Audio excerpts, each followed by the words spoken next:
Good morning. I'd like to take a few minutes to discuss negotiating your job offer and offer some suggestions as to how to successfully go about it. Whether you're starting a new job or working toward a promotion at your current one, you should be negotiating. A recent survey revealed that only 37% of people negotiated their salaries. The biggest reason for not asking for more money is fear. We get it. Negotiation can be scary, but what's even scarier is not doing it and leaving money on the table. Here's a good example. In one study, it was revealed that only about 7% of women attempted to negotiate their first salary, while 57% of men did. And of those who negotiated, they were able to increase their salary by 7%. So whether you're male or female, or if this is your first job or your fifth, it's time to learn how to negotiate.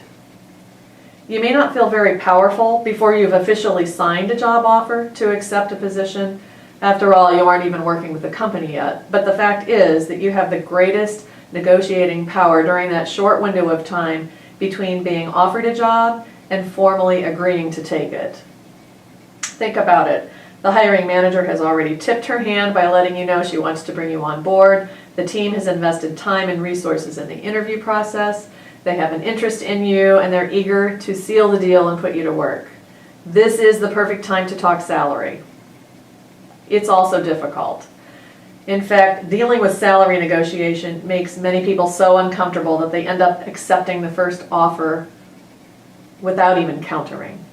This is a mistake, since employers generally expect some negotiation in the hiring process.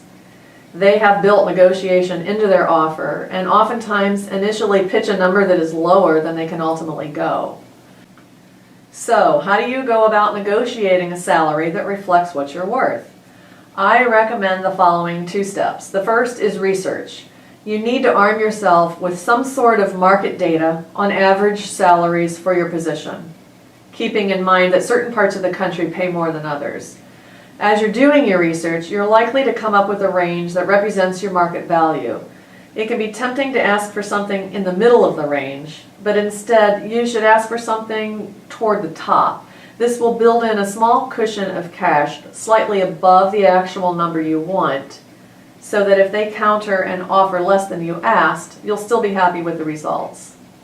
Secondly, factor in your own level of experience and unique attributes that you bring to the table.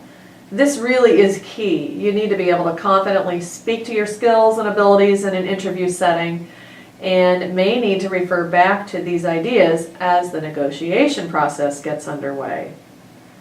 It's possible that if you're recognized as a highly valued candidate, you may walk away with even more than market average salary. Now let's look at what this type of negotiation might look like in terms of your actual conversation with the hiring manager. As part of your informal verbal job offer, the employer has likely shared a suggested starting salary with you. Let's say the number on the table is $33,000, which you happen to know is a little low for the industry based on your research. Keeping in mind that the employer has likely suggested a deliberately low figure anticipating negotiation, you could say something like, "I'm very excited about the position and I know that I'd be the right fit for the team. I'm excited about your offer and know that I will bring a lot of value to the table based on my experience that we discussed during the interview. I'm wondering if we can explore a slightly higher starting salary of $40,750. My market research showed that number as the industry average for this area. I'm confident that you'll be very happy with how much I can contribute to the team and the department." You might feel nervous in delivering this message, and you may be afraid that the offer will be rescinded simply because you're negotiating. But as long as you remain realistic, polite, and respectful, this is not likely to happen. The worst that can happen is that the employer will say no. In fact, the hiring manager may push back on you a little during the negotiation, and you may hear something like, "I'm glad you're interested in the position. We're excited about the possibility of working with you as well. However, the position is budgeted at $33,000. And this is where many candidates would fold. Grateful to have the offer, but don't do that. Continue with your pursuit of the salary. You have done your research and you know your worth. So you may say something like, I definitely understand budgeting issues and I want to be as flexible as possible to work with your team. I'm still very excited about joining your group and would like to explore whether $40,750 is possible, given my specific experience.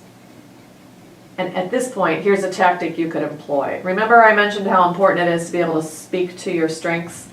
Go ahead and pull out a prepared one-page summary that shows exactly what these skills, accomplishments, awards, and achievements are. Walk the hiring manager through the accomplishments if you have not already done so, and then say something like, I'd like to reiterate why I'm negotiating for an increased salary. I've outlined my qualifications for this position, and this is what I'm going to bring to the table if you hire me at the salary I am asking for. It may be uncomfortable waiting to see what happens during the negotiation process. And if the manager puts a final nail in the coffin and says, I'm sorry, but this is our final offer, at least you know that you have tried. But it's likely that you may hear something more along the lines of, okay, I'm not sure whether this is going to work with our budget, but let me look into it and let me get back to you with an answer by tomorrow. So stay calm and reply with something like, thank you, I really appreciate your help with that. And then wait to see what happens next. It's quite possible that you may find out the next day that the hiring manager went back to human resources and received approval to land somewhere in the middle of your salary range. I was able to get approval for a starting salary of $36,000 given how much we all want you on our team. At that point, since you've built in a cushion of a few $1,000s more than you expected to get, you will likely feel quite pleased with your offer and can accept it enthusiastically. Remember, the main reason employees aren't paid what they are worth is not because they don't deserve it. It is because they don't ask. Another thing to keep in mind is that absolutely everything is negotiable. So in addition to salary, other things that are on the table to negotiate are benefits, stock options, start date, moving expenses, you name it. It could be maternity leave, paternity leave, transportation allowances, a company vehicle, how often you get reviewed, how often your salary gets adjusted. There's plenty of things that you can negotiate that are on the table. For instance, a signing bonus is a one-time payment that companies use to beat out competition if you receive an offer from another company with a higher salary. Companies can offer a signing bonus to meet your needs if your salary isn't up to your expectations. They can be a win-win for both you and the company. They don't always present them to every candidate, so if you think you might be interested in this, don't be afraid to ask. Some employers offer a guaranteed bonus after you start your job. If you notice that your job offer doesn't say anything about a guaranteed bonus, bring this topic up when you sit down with your employer. You may feel like your base salary is quite low, and if your employer isn't willing to raise it, try talking to him or her about a guaranteed bonus 6 months in or at the end of the year. Vacation time is another common negotiable item. If you are not getting the salary wage you desire, perhaps you can get an additional 2 weeks of vacation. Flexible work hours or the option to work from home are also great topics to discuss. Or you can be a bit more creative and ask your boss about working a condensed week as well. Another big one is health insurance. Don't forget to consider negotiating for that. Some companies require an employee to be on the job at least 3 to 6 months before their health insurance kicks in. If you are losing health insurance from your old employer by taking your new job, and you need your new plan to start earlier, tell your employer about your concerns.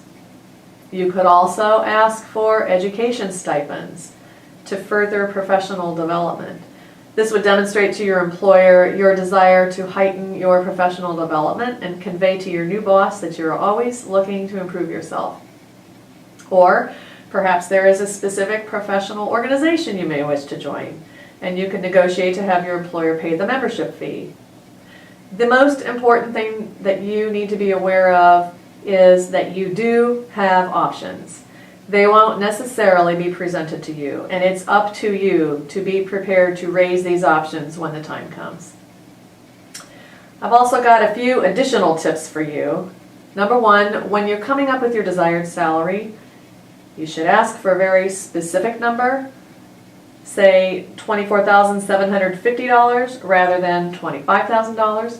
It turns out when you give your employer this more precise number in the initial negotiation request, they're more likely to offer a final offer closer to what you want. And this is because the employer will assume that you have done more extensive research into your market value to reach that specific number. Number 2, focus on the future, not the past. When negotiating a salary for a new job, it's not uncommon for the company to ask about your current salary. And this can be kind of tricky, especially if you're being underpaid at your current job or looking to make significantly more. But it's never a good idea to lie.